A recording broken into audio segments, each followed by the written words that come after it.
Hi everyone, this is Aisha Khalil for PCR Online, and I'm delighted to have with me today Dr. Giovanni Luigi Di Maria from the Oxford Heart Center, and we are coming to you live from TCT in San Francisco. Welcome, Dr. Di Maria. Thank you for having me.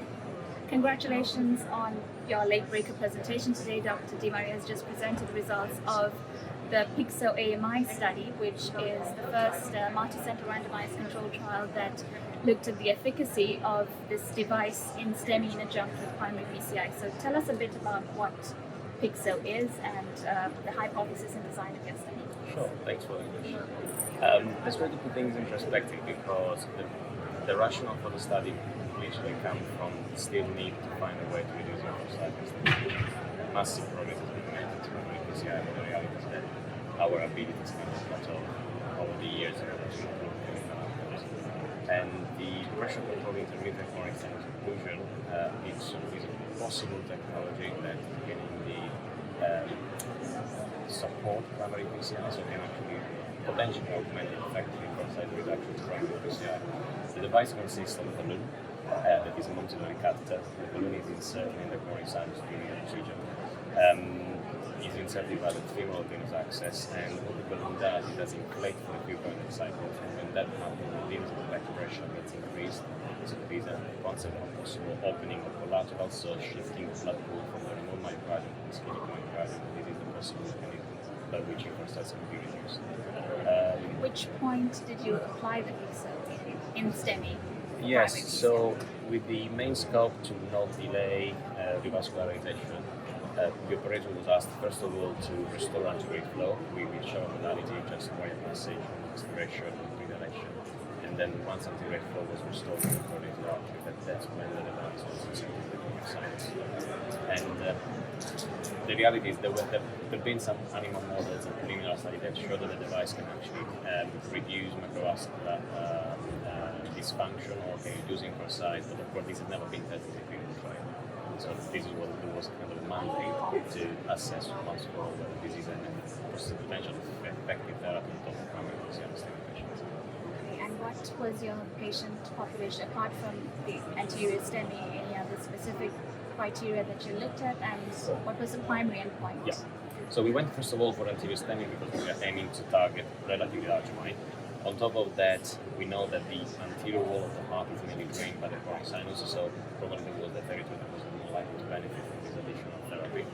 So we were looking at patients with TIMI 01 on the LAD at the time of the presentation, and ischemic time less than 12 hours, and a location of the calculation in the mid or proximal LAD. The primary outcome of the study was the change in infarct size assessed by cardiac MRI scan at 5 plus minus 2 days.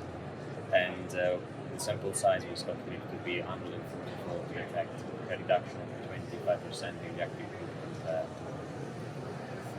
And what about the results? So we were first of all in a position to prove that this technology is feasible. So we actually observed that the device was provided to all patients. In 86% of the population of the PIXO cohort, we could achieve a treatment time of 20 minutes, which was kind of the minimum. But we managed to get a 45 minutes of treatment time in roughly 60% of the PIXO. So we proved it's feasible. Of course, it does come with a cost in terms of procedural time, radiation exposure, and focus work, because of course it takes longer. That doesn't come as a surprise. But at 6 months, we could also prove that this is a pretty safe technology because we did not have an excess of adverse events in the active group. Specifically, there was no evidence of coronary sinus injury, which of course was an important point to highlight. When we come to the primary endpoint, the intention to treat analysis is the same with observing fairness, also the protocol analysis. We couldn't really prove that there was a significant reduction in exercise, so the control group and the PIXO group pretty much being the same. So, in a nutshell, the device is safe, the device is feasible in the primary PCI setting, but according to the PIXO one clinical trial results, of course, we don't have any evidence that it does reduce infarct size anyway.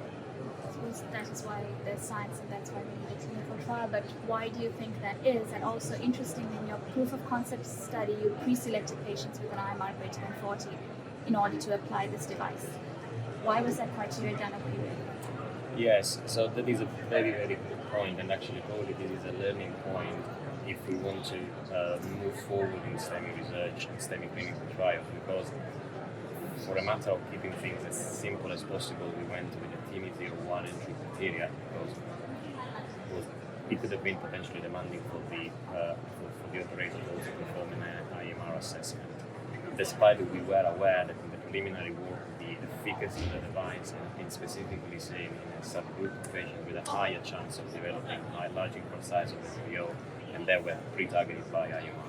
So the bottom line is, if there is a need to go ahead with a new study, probably irrespective if it's going to be a Pixel study or not, if we're going to go ahead and looking at additional therapies in STEMI, probably we need to start thinking about more accurate and way to phenotype upfront our patients and identify upfront the ones that actually benefit of an additional treatment from our PCI.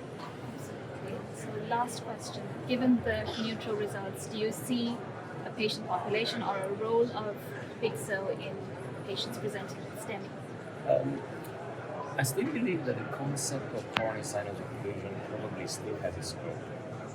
For two reasons. I mean, first of all, we have animal models and we have preliminary data that, of course, they need to be taken into account. Of course, a clinical trial might change the perspective, but still there are some data that there is possible effect. But on top of that, we have similar technologies, like for example, the coronary sinus occlusion, where an occlusion or a stenosis within the coronary sinus can indeed enhance myocardial occlusion.